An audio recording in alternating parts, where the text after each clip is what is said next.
श्री स्वामी समर्थ. काही दिवसांवरच दिवाळी आलेली आहे आणि दिवाळी फराळाला आजपासून आपण सुरुवात करणार आहोत. त्यातीलच एक पहिला पदार्थ आपण बघणार आहोत ते म्हणजे खारे शंकरपाळे.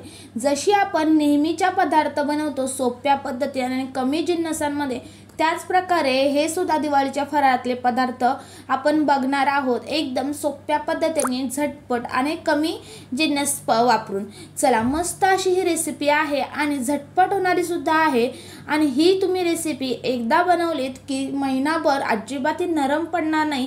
हवाबंद डब्यामध्ये ठेवलीत की व्यवस्थित अशी ही महिना काय दीड महिना सुद्धा अजिबात खराब होणार नाही आणि तेलकट सुद्धा होणार नाहीये. एकदम व्यवस्थित आणि अचूक प्रमाण, परफेक्ट प्रमाणामध्ये ही रेसिपी सांगितलेली आहे. चला, आजच्या आपल्या रेसिपीला सुरुवात करूया.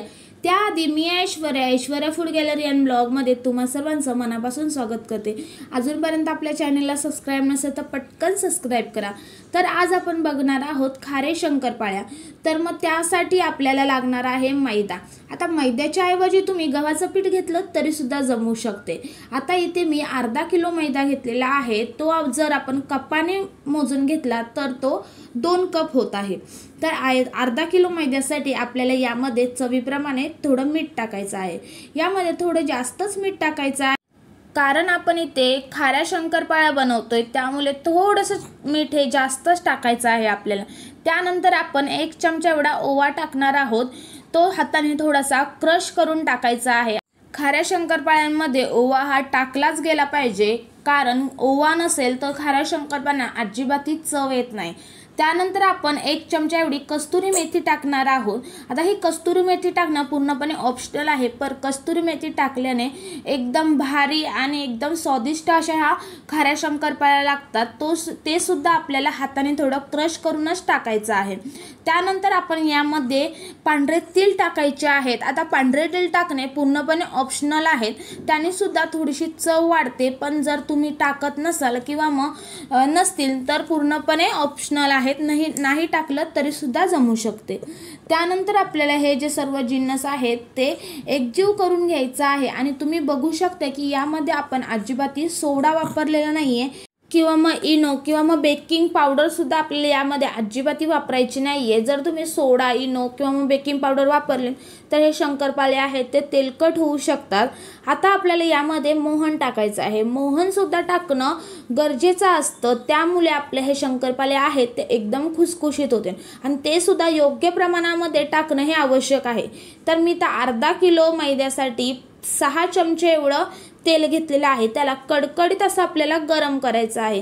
तर तेल चांगलं असं गरम झालेलं आहे. आता आपण ह्या पिठावरती ते तेलाचं मोहन टाकायचं आहे आणि चमच्याच्या साहाय्यानेच अगोदर आपल्याला हे मिक्स करून घ्यायचं आहे, कारण तेल आहे ते गरम आहे. अगोदर चमच्यानेच मिक्स करायचं, त्यानंतर आपल्याला हाताने हे मिक्स करून घ्यायचं आहे.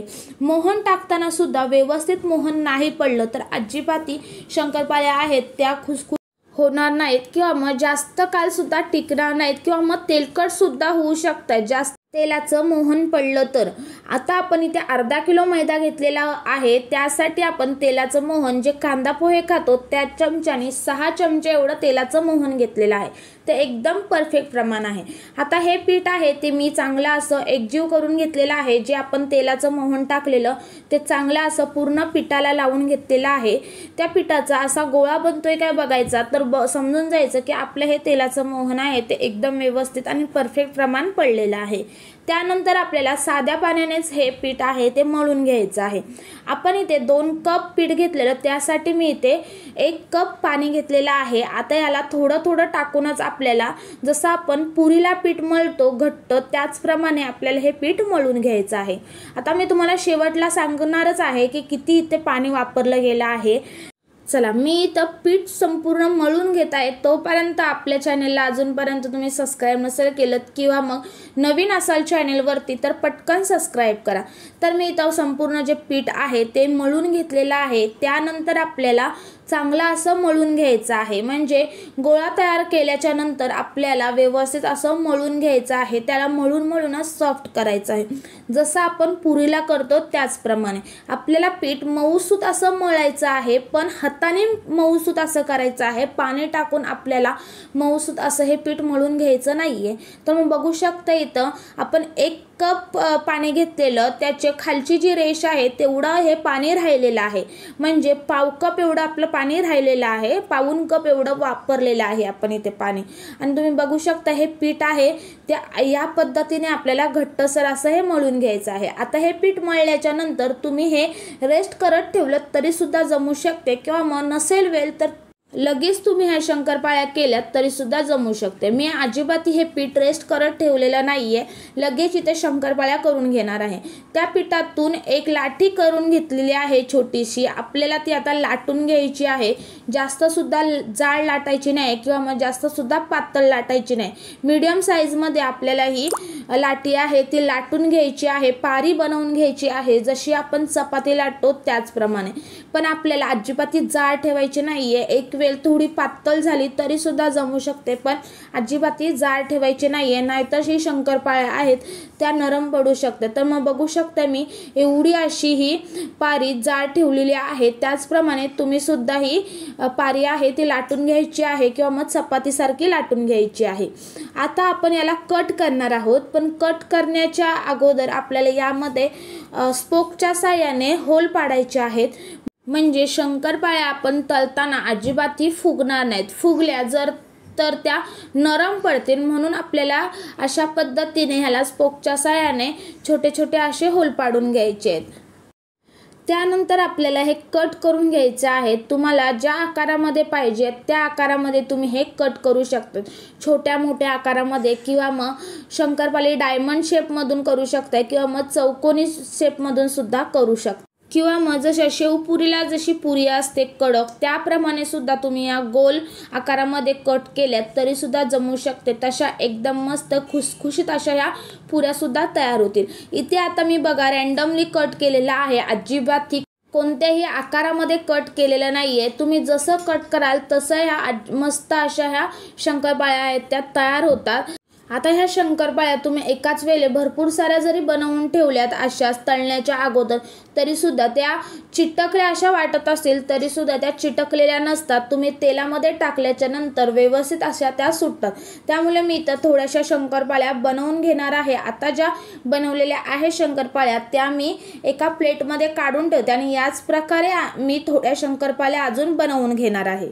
चला इथे मी अर्ध्या पिठाच्या शंकरपाळ्या बनवून घेतलेल्या आहेत. आता आपण याला तळून घेऊया. तर मग तळण्यासाठी मी अगोदरच कढईमध्ये तेल टाकून गरम करत ठेवलेली.